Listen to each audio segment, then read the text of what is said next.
Welcome back to another episode of the Hard Knocks Sorority podcast, Chummers. This is a 4th edition Shadowrun actual play GM'd by myself, Paul, and driven forward rather non-committally by Veronika as Cecile, aka College Girl, Kat as Diendre, Val as Ollie, aka Boxer, and Beth as Grace, aka Nightingale. This is episode 8 of season 2. In this episode, the team continues to infiltrate Warehouse Alliance under the guise of a security audit. Diendre takes the job almost too seriously. Grace intimidates a guard and makes some horrific discoveries as well.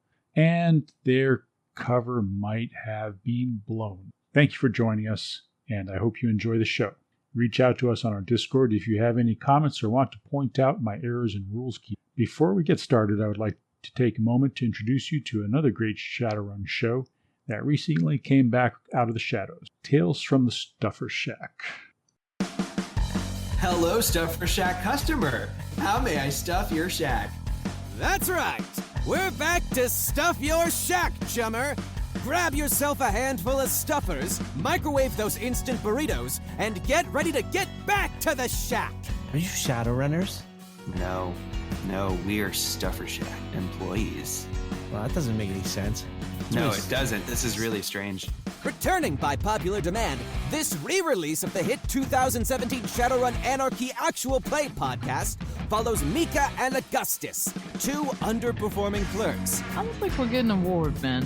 That doesn't sound right. as they stumble through the trials and tribulations of working the night shift in a Redmond Barons convenience store. Remastered, bigger, bolder, girthier. I like giving Brad shit. I like ruining Brad's day. I like when Brad ruins my day. Oh my god.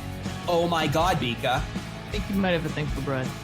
Tales from the Stuffer Shack. You guys have been going at this for a while. Yeah. And the sick twisted part is that I can't imagine my life without him.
We are playing Shadowrun.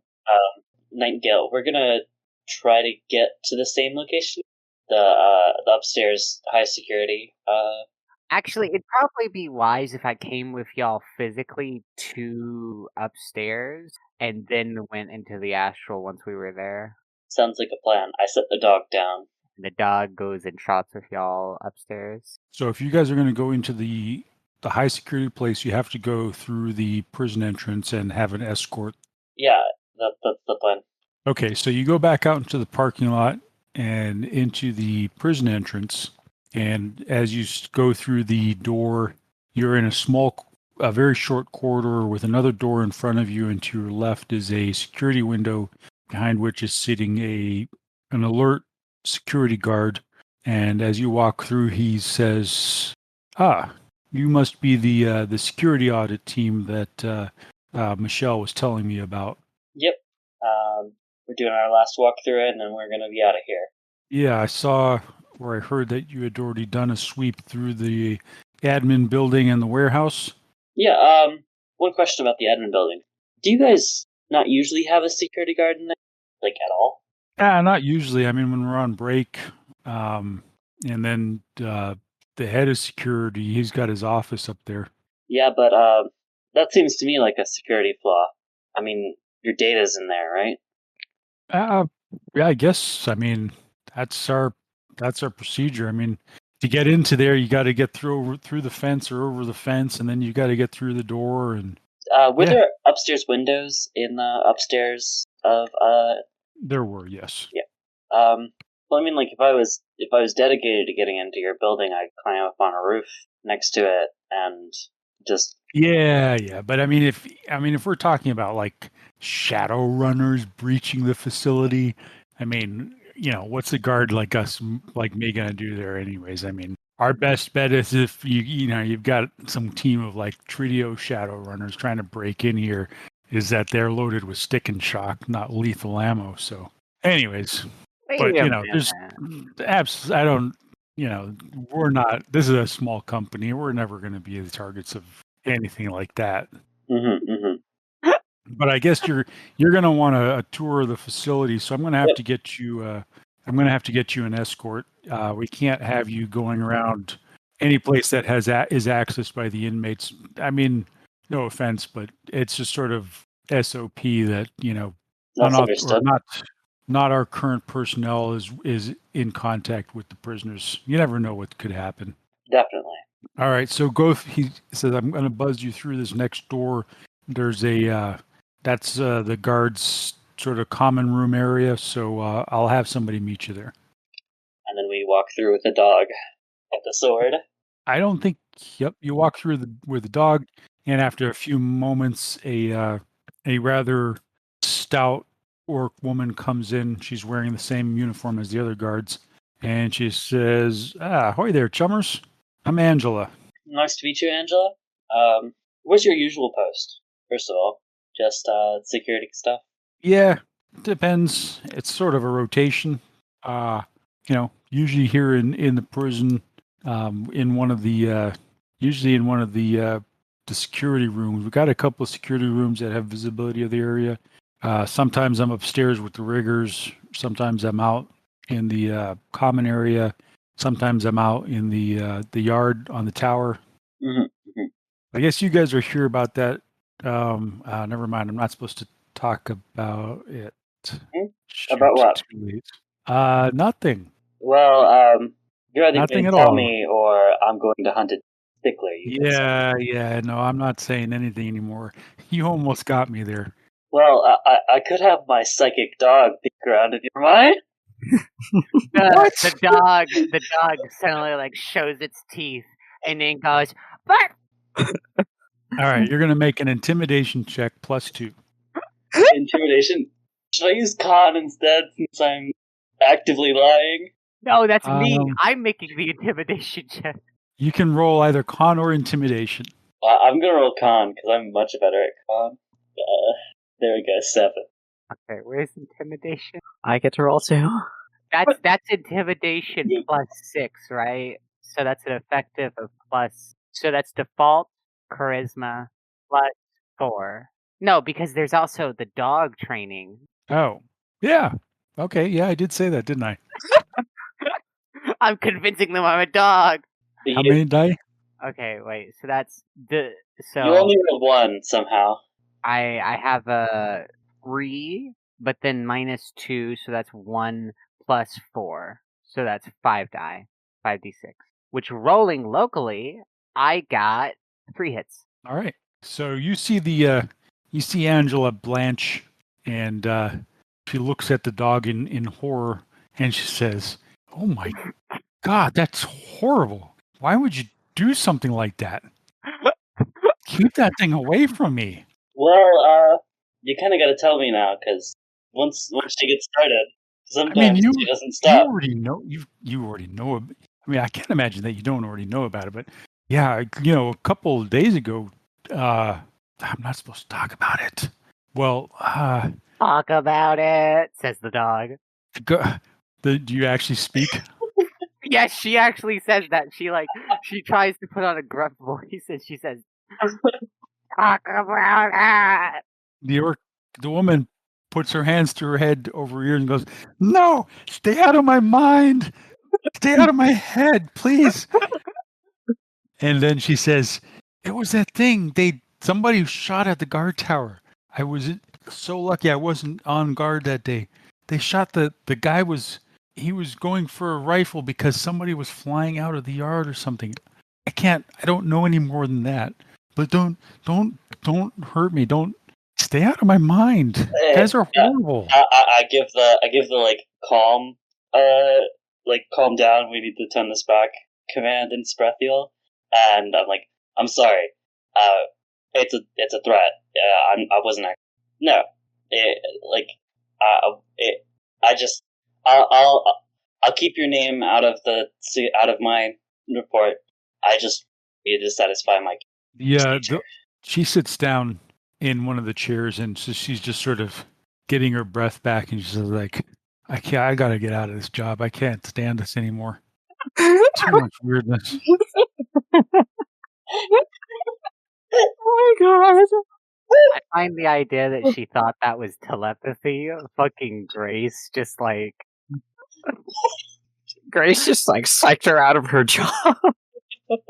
And Grace sees in her aura as she's dual nature, she just sees this woman in like utter terror. She's apparently scared of dogs as it is. So, and then the idea of a dog getting into her mind has completely spooked her. I think Grace is going to like after a moment, she's going to like dupes. Hey, I'm not actually a dog. Please stop freaking out. It's gonna be okay. You're okay. And then she just goes right back to acting like a dog. That does not make it any better whatsoever. I'm not actually a dog. The dog is talking to you. Its jaws are moving. It's actually talking. Or puts her hands back up onto her ears and says, "Stop! Make it stop! It's talking! It's in my head again! I told you everything!" Nightingale, stop. The dog looks kind of guilty. Diendre would remember her name. Did she say it? Angela. Angela, please calm down. You good dog, stop getting inside of her head. This security audit thing is out of control. We're a stickler for security. We're just security guards. We just guard these inmates. This isn't some high-tech facility. Well, it seems like your boss has picked people a little outside of our pay grade. We'll just let's finish our little audit here and. You broke her. Oh, I'm not actually a dog. Oh my god, that's so much worse. I don't know why I thought that would help. I can't believe the psychic dog thing. Diendre, make a leadership check. Okay, I will. I'm getting a phone call. Fuck. 3. All right, so you're able to calm her, and maybe not calm her to the point where she's like happy about this, but you're basically asserting your dominance and leadership, and she gets up and reluctantly leads you out, and she says, "Okay, so as you go out into the through the door into the corridor, you see another security room." She says, "Okay, so all right, where do you want to go again?" I looked at the schematics for the building. I'd like to see the high security storage area upstairs, and if possible, some of the doorways outside the building. All right. There's so you're in the hallway now. There are a couple of doors. She goes up to one of them at the end of the hallway to your right and slides her past. The camera is looking at you guys. The door opens up. You go through another hallway, and on your right you see the security room, one of the security rooms that you must have been talking about, behind some heavy duty glass. There are 2 security guards in it. Grace, perceiving astrally, sees that one of them is a mage. Wait, they're not behind glass? They are behind glass. She wouldn't That's be able right. to tell. We said that last time already. All right, so you're just seeing in the physical, you're seeing through the glass, you're seeing these guys there. Mm-hmm. And behind the next set of doors, you come into what's a common area, dining room. There are a couple of prisoners sitting around watching Tridio screens, and Angela leads you to a set of stairs. You go up the stairs, and She says, all right, so you said you wanted to see the secure warehouse? Yep, if that's possible. Yeah, okay. We just got to be a little bit careful in here because you got some of the rigger forklifts moving around, and there's also usually a spirit in here. So not that that's going to be a problem, but just be aware. And she leads you to another door, pass keys you through, and you find yourself in a large space with several stacks of shipping containers, probably about 16 or so. And there's looks like a mechanic bay where there's a forklift that's been half disassembled. Nobody's working on it right now. There's a couple of pallets sitting in the middle of the floor that have some drums on them and some boxes. And then you see a large roll-up door that another forklift is going in and out of, and another security room with two security guards sitting behind it, or in it rather. And Angela waves over at them, and they wave at you guys. Above the stack of shipping containers, you also see what looks like an automated gun turret with a heavy machine gun. Heavy equipment. I see. This is where you kept all the security. Yeah, this is our secure warehouse where for clients who are paying for extra security. So there's magic support here, and she points at the gun turret, and then she points at some cameras. Grace, you do see a fire spirit, an unmanifested fire spirit in this location. I'm totally going to ask what its instructions are. Are you going astral? Once they get off of our back, and I can reasonably slip in between two crates just to lay over. Doesn't seem like Angela is inclined to be leaving you at this point. Doesn't seem like she's inclined to leave us? Yeah. Okay, well, I'm gonna pick up the dog. No. Presumably would have discussed having the dog take a rest. Maybe you could tell it to heal, and it lays down at the door or something. That makes sense, right? Not really. No. I mean, if we brought a security dog through the whole building, walk through security with that. Yeah. You have astral. You're dual natured, right? Yeah. Do you get anything through the boxes, or do you have astral to check the box? I'm pretty sure I'd have to go inside of the boxes. Even seeing through the crates is kind of dubious because depending on how thick the crates are, the big ISO containers, I'd actually have to go through. So I'm going to have to project. I do think picking you up is the best strategy. Yeah. A side question. You know how I can talk to things in the astral? Can I do that while still in my body? Or do I need to be out of my body to have conversations in the astral? I guess I was approaching it sort of as if you're not in the astral, if you're speaking to them. I was thinking that there would be a physical manifestation to your speaking, which could be wrong. I mean, you're natured, right? Yeah. Not that you speak astrally while you're in meat form. What'd you say? You can perceive astrally, but it doesn't necessarily mean that you can speak astrally while in meat form, while manifested. I'd say it wouldn't, because I don't think that makes sense. Yeah. I think I should probably look up rules guidance, but for now we'll just assume that I can't have conversations over the astral if I'm not projecting. Yeah, I mean the spirit obviously sees you, and you could speak physically, and it would probably hear and understand you, but then you'd be speaking physically and potentially giving away the fact that you can see in the astral and speak. The dog is just going to lay down. All right, the dog lays down and takes a nap. This happens in real life all the time, so utterly plausible. First, I'm going to actually project up there and say hello to the spirit. And as the dog lays down, Angela looks at it and she says, "Is it sleeping?" It casted a spell. It has many much drain. It must take a nap. Angela seems relieved. And so as you enter astral and go up to the fire spirit, it's just hovering there, observing the group at this point. Hello, friend. Hi.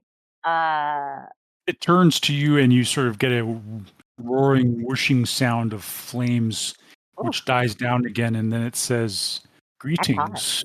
Yeah, hi. We're here doing stuff that you probably don't care about. I just wanted to know what your instructions are, so that we don't have to trouble you with doing any work for your pitiful summoner. I await the commands of my summoner. Oh, so you aren't just bound. Were you summoned here today? I was summoned here today. Today? What is today? And then she promptly tries to break it down into objective time units. You would tell that you're. She would probably say, "Have you been have you been here for a full cycle? For more than a cycle?" No. Okay. This is an uncomfortable place to be. I imagine it is. I'm sorry about that. Actually, what are the banishing rules? No, wait. If you banish it, the summoner will know. Okay, the summoner will know. It would be funny to just be like, "Hey, do you want to get out of your job? And you want to go play hooky? Want to go play hooky, dude?" Okay. Well, I suppose. Are there any Watcher spirits floating around in this, or is it just the fire spirit? It's just the fire spirit. Okay. I guess it's time for me to go and go search through the ISO container. Though I would be careful about actual parts of the facility to be mindful of mana words so that I don't accidentally trip one while I'm doing it, like the walls and whatnot. Yep. I think the last time that you were in here, you found that the normal warehouse did not have a ward on it, but that this one did. But you're inside of it at this point. Oh, does it lift whenever you're passing through the door? Or is it not does it not include the door, the ward on this warehouse? It apparently, as you came in through the stairs and through the door, you were already within the envelope. So it's on the outer walls, and you came through when you came through the main door, you passed through it, or it was lifted. Oh, okay. Cool. Well, I'm gonna go ahead and do the same thing that I did downstairs up here. All right, so you're gonna search through these containers? Yeah. Is that your final answer? Is this a common sense moment? No, just asking. Yeah, I plan to search through the containers. All right, so most of them appear to contain astrally inert items or materials, so not anything that you can really perceive of what it is. Then you enter one that has materials in it that are biological and magical in nature, reagents. They appear to be the skins of a sentient being or sentient beings.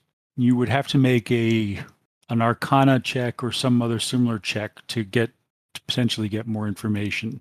But it's sufficiently horrifying to startle you and require maybe a composure test. Well, she would definitely need to do a composure test. She was expecting it, but she also gonna roll. I just want to confirm that they're paracrit. So I think a sensing would be fair, right? Okay. 4d6. 4d6? Okay, I got 3 hits. Okay, so with 3 hits, you are horrified to recognize that these are not just paracritters, but these are the literal skins of sentient beings. As in, like metasapiens? Like Sasquatch? They are the skins of a metasapient species that you... Do you have an Arcana skill? She does. She would only be rolling 2 die for it, but she could roll. Yeah, go ahead and roll. Okay. You could always edge it. I don't think it's that important. 0 hits. Yeah, I mean, probably the ick factor and the sort of the horror factor of it prevent you from getting any more information. But obviously, it seems like a tribe or a family was slaughtered and harvested of their skins that are now stored in this container. Jesus. Oof. Oh my god. That is terrible. Oh my god. And metahumans make these people rich. And so this is why you get to roll a composure test. She has 9 die for that, you said, right? So that would be 7 after the penalty for maintaining the spell. Mm-hmm. So roll 70. 1, 2, 3. 3 hits. Okay, I would say 3 hits is enough to keep your composure and stop you from automatically fleeing out of the astral. Do you continue searching? Yeah. But she makes a mental note of it with a sense of direction where that is, so that she can Okay. bring the rest of the group back to it. She probably needs a moment to like calm down and well, I would say steal her stomach, but she doesn't have a stomach with which to puke. She would probably be puking quite a lot if she did currently, but fortunate enough. The next container that you go into might be worse. I mean, more evidence is more evidence. As you enter into it, you feel 10 pairs of eyes turn towards you. The creatures in this container are dual-natured. It's alive! And they have the shape and form of humans, or Metahuman. some metatype. But they have lost their minds, and as they stare at you, It's ghouls! They're trading ghouls! You get an overwhelming wave of malice and hunger waving coming across you. I imagine she They like are floats ghouls. in, falls onto her hooves, kind of like skidding to a stop in a exaggerated way. She looks at them. They look at her. They start moving, and then she just like says, "Oh, sorry, wrong room," and backs right back out. So those were the only two containers that you found that had anything in them that were astrally interesting. Okay, so they're moving ghouls and paracritter parts, but specifically metasapient parts. And metahumanity makes these people rich. They've built a society to make people like that rich. My goodness. Ugh. I'm gonna go back to my body. All right. As you come back to your body, you see Diendre and Boxer having a sort of a conversation with the guard Angela. But as you wake up, as you sit up, Angela looks at you and sort of takes a step back and says, it's awake? She is awake, yes. There's that generic dog noise they make when they like fluff out their head and the collar tinkles. You know what I'm talking about. Mm-hmm. The sound of ears flopping about. Yeah, that's it. So, have you guys seen everything that you need to see here? I mean, it's quite secure. You see, we've got the 2 security guards over there. That one's Bob. He's actually a mage. So and the gun turret's up there is active, and it's got an auto soft. So if for some reason the person controlling it down in the security room gets incapacitated, it can act on its own. I'm thinking about how to kill everyone inside of the room. She says, but I gotta tell you, I mean, nobody really likes hanging out up in here. This place gives everybody the creeps. The dog whispers, maybe you should go. Are you whispering that out loud to her? Yeah. She looks at Boxer and Diendre. I can't leave you alone. You guys have to have somebody with you.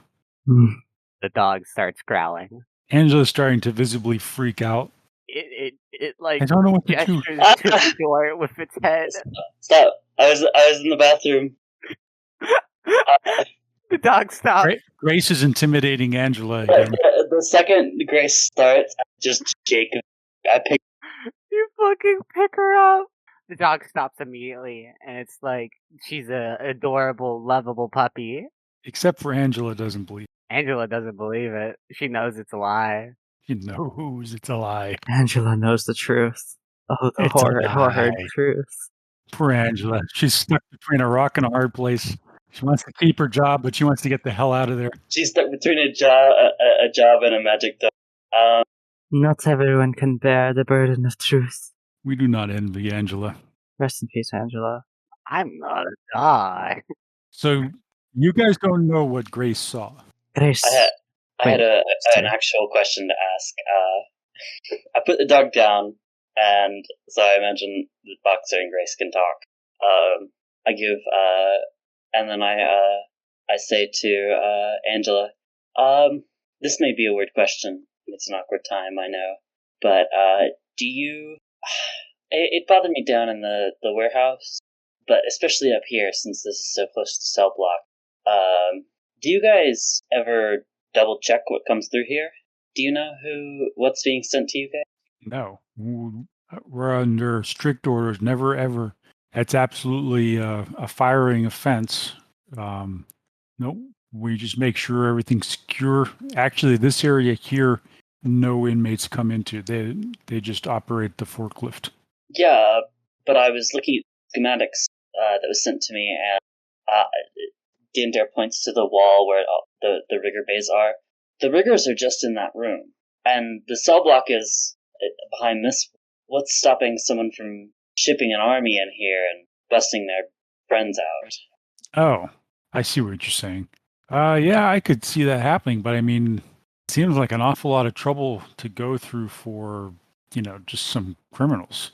I mean, yeah, it happened the other day, like I said, but she looks over at the security room with the other guards and sort of quiets her voice. Says like, "Oh, it happened the other day, but I mean, they never came in here. They just picked the guy out of the yard." I still think. I mean, you guys are making this out like it's like some super high security facility. It's nothing like that. I mean, this is just run of the mill routine. There are warehouse alliance facilities all over the Seattle Metroplex. We're not like Fuji or whatever. I mean, we're just shipping container transshipper. With correction. Well, yeah, we contract the riggers out. But, I mean, that's just, they got to have a job too somehow, and they got to be, it's probably better for them than just being in a prison. Do you mind if I speak with my partner for just a moment? No, go ahead. Yeah, I'll go over and I'll talk to the guys over there. And she starts wandering over towards the security room. I pick the dog up again, and we all get like really close. Like huddle up. Yeah, huddle up. What's in the containers? Okay. So, there is a murdered family of metasapiens and metahuman ghouls. Is there anything? Those are the only things I found. Well, I know trafficking of ghouls is definitely illegal. And Are you going to get out with a ghoul's body? Also, are ghouls people? No, not really. Not anymore. At that point, you, I guess, all three of you can make a logic test +2. Putting our heads. It would probably, Dinder, you think it would probably be valuable if Grace could point out exactly which containers, because if you saw the containers, you could see who they were registered to, which company, and then you could sort of line that up with some of the manifests that you checked out earlier. Oh yeah, she could do that. She could do it real easy. All right, so you're not surprised to see, or maybe you are, but not as surprised to see that the two containers that had the astrally objectionable items in it are registered to Ogura Freight. Actually, most of the containers in here are registered to Ogura Freight. Now, here's a question. How make sure to get this evidence out? Well, would a picture of the ghouls be sufficient? I imagine very much, as if there's significant evidence like a shipping container label. Noise recording. They did ask for physical. The job did ask for physical evidence or physical specimens. Well, we could take... It's unlikely you're going to take a ghoul. We could take the metasapient parts, but we could also get... The metasapient parts were relatively large, by the way. The other thing is, with your logic test in there, if those two containers were from Ogura Freight and they had that in it, the other containers from Ogura Freight might have something else in it that just isn't astrally interesting, but is just as valuable as evidence and easier to take or obtain. But I feel like... Oh yeah, the other stuff is way more shocking. No doubt. Grace, if Diendre were to express this, Grace would probably say that she feels like these people need to go down for that, because I imagine it's a lot worse what they did legally speaking, and people should know. Actually, so make a logic test +2. Is that me? Yes. I critically glitched, actually. All right. So yeah, you think that is correct. What you just said, you feel that passionately and deeply. Let's let Diendre make another logic test then. +2 or just +2? Yeah. As Grace is sort of making this passionate plea for for justice, I guess. Exactly what she's doing. So Diendre, you get what Grace is saying, but you also the pieces that you're putting together. Warehouse Alliance didn't kill the people, and it didn't imprison the ghouls. They're just sort of adjacent to this criminal endeavor, maybe culpable on their own, because if you could, from your time in the police, if you could prove that Warehouse Alliance knew what was in there and was getting paid for it, that would be one thing. Then they would be criminally liable. But if Warehouse Alliance doesn't know what's in these containers, they're going to skate. Did you pull up payment records when we were looking through the data? Yes, she did. Also, Boxer, do you speak anything but English? Spanish. Spanish, yeah. Great. I think we've had this conversation. Yeah. And there, with that logic roll, that to some extent there's an unknown here.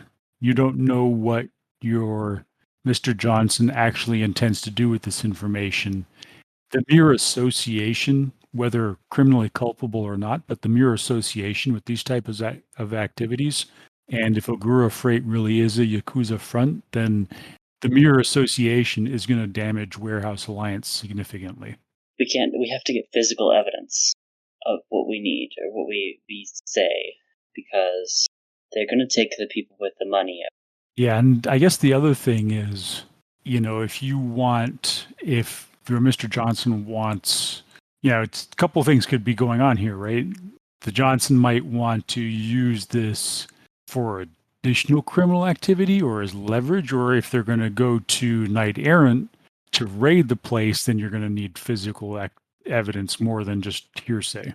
Yeah. Unfortunately, you just don't know the intents of the Mr. Johnson at this point. Well, she doesn't know, but she feels like it kind of goes beyond that the Yakuza, that their operation needs to be shut down, that they need to be punished for this. She feels morally responsible, and she doesn't really know what she can do other Grace, than... Yeah?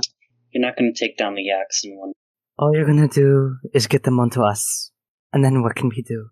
I agree that right thing would be to attempt to take down the Yak, but it is not a viable option for us. Unless you want to play, the bee in the bonnet. What does that mean? I have an auto picker. I could be able to get one of those crates open. Do the crates have mag locks or physical locks on them?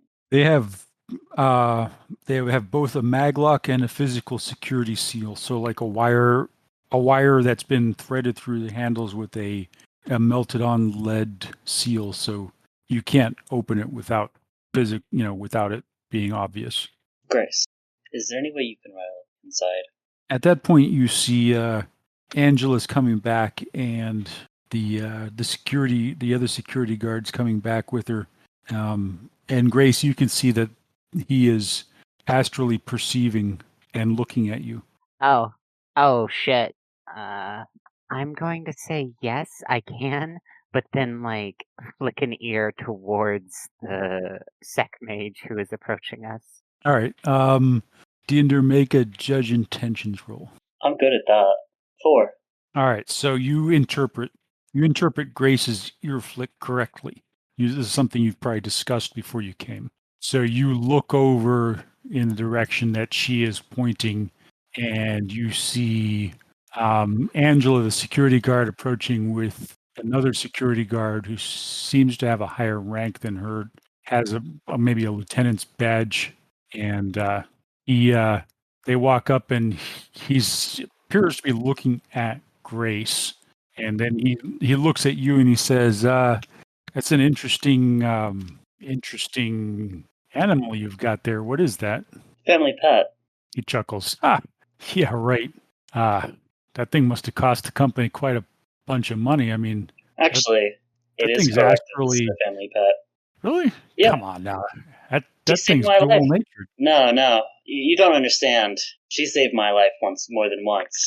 It's dual natured. It's perceiving in the astral. Do you know why no one does anything when I carry? What was the last part? When I carry a sword around and I put my hand on this, kind of rattle a bit. What? No, I don't understand. What does that mean? I'm an elvish knight. I've fought in more than one battle. Yeah, okay. I mean, whatever. But so you guys are from Auburn Security? Well, yes, now we are. So can I see some credentials, please? Sure. Pull my badge out. He gives them to Angela, and he looks at looks at Boxer, says, "And yours?" She offers hers as well. He hands them to Angela. And he says, "Go run a check. Go run that by Auburn Sec." He looks at you and he shrugs. Just doing our job. Yeah, I fully understand. We're kind of a wild group for them to send, to be honest. Me and my partner here at iMotion, a boxer. Because you should know that we've got more than just physical security here. Boxer, all three of you can make a judge intentions check if you want. How many? What's judge intentions again? It's charisma plus intuition, I think. Yes, it is. I got 4 hits. You got 4 hits. Diendre got 3 hits. Boxer got 1 hit. Boxer, you think there's something a little shifty about him right now? Diendre and Grace, you have the feeling that he's trying not to let on that he's suspicious of you, but at the same time, sort of, if you are not what you say you are, that warning you that he's not defenseless, basically like trying to scare you from doing anything against him. As Angela walks back to the security room to follow his orders and run your credentials. He says, "So, how long have you been with Auburn Sec?" Not very long. I've been around longer. Yeah, so pay good or? Not as good as you think it'd be. I mean, I got to imagine that to send a team like the 3 of you, and he looks at Grace again, the guys seem like you'd be pretty valuable assets. I don't think they really recognize us.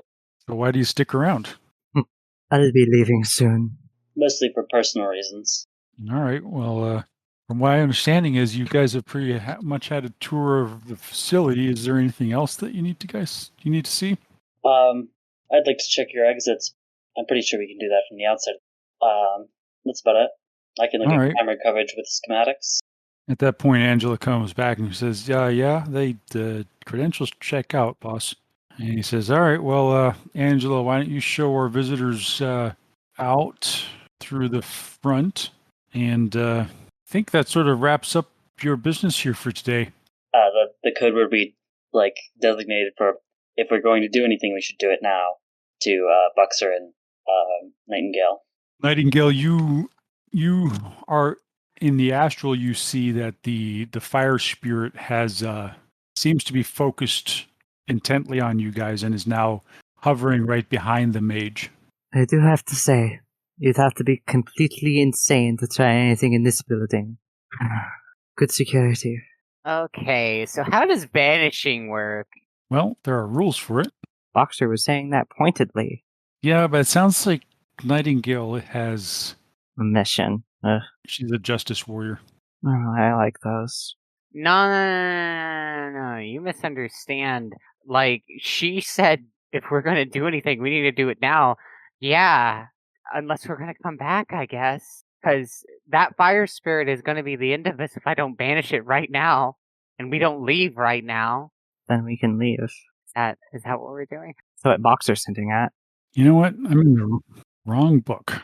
Diendre is unsure. She'd like to have physical evidence, but I'm pretty sure we do have enough circumstance at least get something down. We have logs that they're working with Ogre of Freight. Yeah, you can always pursue the Ogre of Freight thing for a bit. Yeah. Potentially use that for something else. There's a banishing focus. I don't suppose you have one of those. No, she doesn't. So let's see here. Banishing 179, page 179. Each net hit scored by the magician reduces the services owed by the spirit by 1, including any it is currently engaged in. If the spirit's services are reduced to 0, the spirit will seek to depart on its next action. The banishing magician, or any magician with line of sight for that matter, can make a summoning test against the spirit before it departs, bringing the spirit into her own service instead. A spirit banished and summoned this way can later be bound as well. So, wait, I can tell it, like, fuck off, and then I can summon it so that it doesn't. There's no delay between it coming into action. Okay. Banishing is a complex action, so I don't know if I should do this. I feel like I probably shouldn't. your choice. If we're gonna do it, then I feel like I'm gonna get us killed if I try and do this. So there is a turret with a heavy machine gun up there. but the fire spirit, my friend, I don't actually know what force is it. Can I? Did you sense it? I think you did, but you didn't get very many hits on it. Yeah, I don't suppose I could take another look at it now. You could do it again. -1 dice. I only scored 1 hit. It's it seems like a relatively wait a minute, there's a table for this. And I don't know where it is. Do you have the page open? No. Oh, It wouldn't give me any information that is like relevant other than its emotional state. Yep. It seems to be in a heightened state of awareness, and that's pretty much all that you know about it. We just need to go. I'm going to stand down. Let us just leave. All right. So you guys are leaving? Yep. All right. So Angela escorts you out of the building, and as you're leaving, she says, thank you for coming by. And as you turn to look, Grace, you see that the fire spirit has followed you down as well. Thank you again, Angela. You've been a great help. Okay. Hopefully you don't have to come back again. Hopefully not. And you said you were going to keep my name out of it, right? That's correct. No one even told me anything while I was here. Everyone Okay, refused to answer my questions. Thank you. All right. So you guys, I imagine, are catching a grid guide away? Yep. Catching a grid guide to the bikes, getting on the bikes, and leaving. All right. Where are you headed? Anywhere special or? I'm at Diendre would probably head. But if the What dog was is in the sidecar, Diendre would head for her flat. But if Grace is in the sidecar, she'll head for Boxers first. All right. So you go to Boxers. Are you going to have any discussion, or are you just going to sort of break at this point? I do think we should have some discussion, but it is late at night. Maybe we have discussion next week. Okay. I concur. Next. Yeah. So you have, unless you go back today, you've burned one of the 5 days that you were told that your passcodes and identity would be good. On the other hand, you're not entirely sure how wise it would be to return under this current guise, right? So just something to think about. We should totally And- get a crate in there secretly. I still have to talk to the doctor. Yeah, Kaylee. Who is this Kaylee? By the way, person? when did you get to needing to talk to a doctor anyway? Did I miss that part? Yes. That I was see. intentional, I believe. Here I was thinking you wouldn't know the name. How wrong I was. Cecile was doing a search and came up with a name with somebody by the name of Kaylee Lorraine, to be specific. And to think you all believed Cecile wasn't busy.